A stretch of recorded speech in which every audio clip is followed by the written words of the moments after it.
traveled from America to Mexico on a motorcycle, seeking adventure and the allure of distant lands. The open road beckoned, promising excitement and new experiences. Little did I know that this journey would lead me into the clutches of a dangerous group of bandits, desperate to seize everything I owned.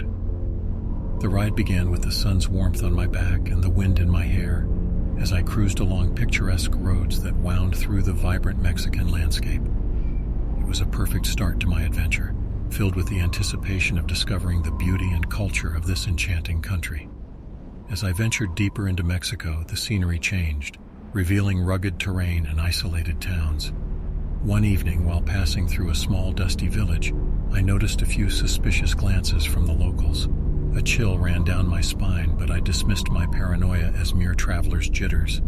With each passing day, I felt a growing sense of unease, as if someone were watching me from the shadows. My instincts were screaming at me to be cautious, but I shrugged them off, determined to embrace the spirit of my expedition. One fateful night, I stopped at a modest roadside inn to rest. The air was thick with tension, and the innkeeper's eyes darted nervously as he handed me the room key. Unbeknownst to me, the inn was a gathering spot for a notorious gang of bandits, known for their ruthless tactics and violent crimes. In the darkness of the night, I awoke to the sound of footsteps outside my room. Fear gripped me, and my heart pounded loudly in my chest. I peered through the window and saw the shadowy figures of the bandits closing in on my motorcycle. Panic took over, and I knew I had to escape. I quickly slipped out of my room, leaving behind my belongings, and snuck through the back of the inn. My heart raced as I climbed over fences and navigated through alleyways, doing my best to remain unseen.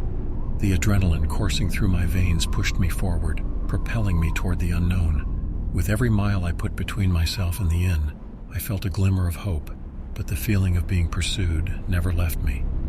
The bandits were relentless, determined to track me down and take everything I had. As dawn approached, I found myself on an isolated stretch of road with nowhere to hide. My motorcycle had become my lifeline, and I knew I had to ride faster than I ever had before. Pushing the machine to its limits, I tore through the winding roads, hoping to outrun my pursuers. But fate had a different plan. The roar of engines echoed behind me, and I saw a cloud of dust rising in the distance. The bandits were gaining ground, and desperation set in. My heart sank, realizing that escape might be impossible. Just as despair threatened to overwhelm me, I spotted a narrow dirt trail leading off the main road. Without hesitation, I veered onto the treacherous path, hoping that my smaller motorcycle could navigate it better than the larger bikes of my pursuers.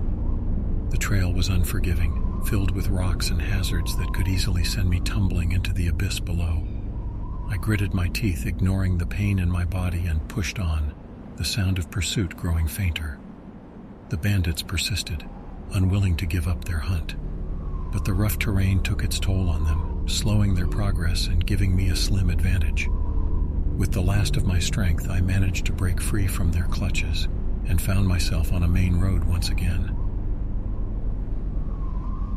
As the sun began to rise, I realized I had escaped the clutches of the bandits. Relief washed over me, but the terror of that night would forever be etched into my memory. I continued my journey through Mexico, now more cautious and vigilant, knowing that danger could lurk around any corner. This harrowing experience transformed my adventure into a fight for survival.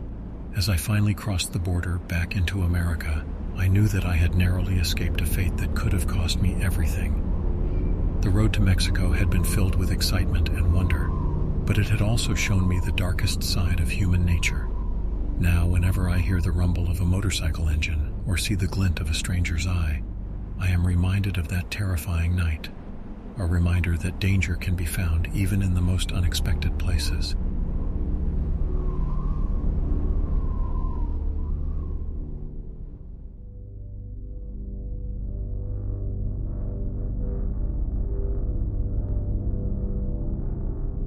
Jessie Lee Dugard is the unlucky girl who has been kidnapped for 18 years. The events began on the morning of June 10, 1991, when an 11-year-old American, Jessie, was on her way to school when a car driven by a man and a woman stopped next to her.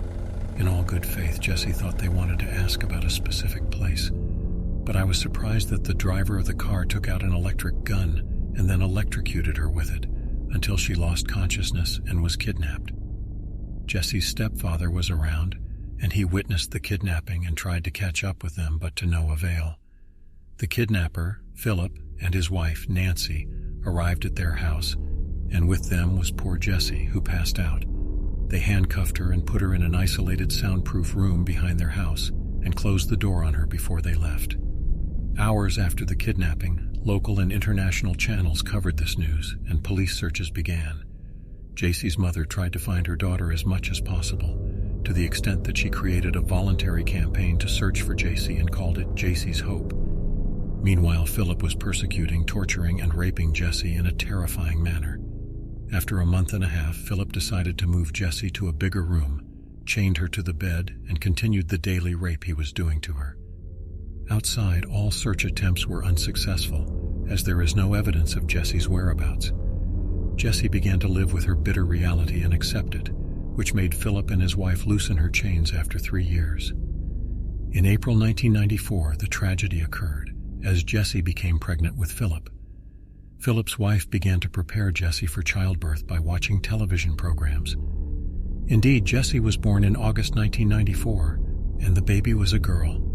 And after 3 years had passed, she also gave birth to another girl, specifically in 1997. After the years passed, the story of Jessie's kidnapping began to be forgotten, and the search for her stopped.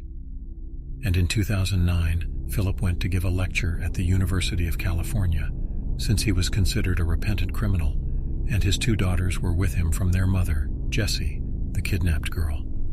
Among those present was policewoman Allie Jacobson of the FBI, who noticed the paleness on the faces of the 2 girls, as if they had not been exposed to the sun for a long time. She knew about Philip's criminal background, but could not arrest him and investigate him because there was no arrest warrant for his arrest. She made several calls to the FBI and told them what was going on in her mind, and about the possibility that Philip might be a kidnapper or something. The FBI sent 2 of their agents to Philip's house, but they found nothing but his wife and mother, and they took Philip with them to the police station and interrogated him about the 2 girls who were with him during the lecture. After reviewing his files, they ordered him to come back the next day with a comprehensive report on his visit to the University of California and about the 2 girls. Indeed, Philip returned the next day with his wife, the 2 girls, and the kidnapped Jessie, from whom he had 2 children, whom he presented to the police as Alyssa. Then they interviewed them separately, and while talking to Jessie, she insisted that she was Alyssa, and that Philip is a peaceful man who tried to save her from her husband who assaulted her. Meanwhile, the police were interrogating Philip until he confessed to kidnapping Jessie. Then Jessie admitted the truth, and it was clear that she had Stockholm Syndrome, which is the kidnapped's sympathy for the kidnapper. It is a psychological state that causes the victim to sympathize with the perpetrator and to show loyalty and help to him. It affects 8% of the kidnapped.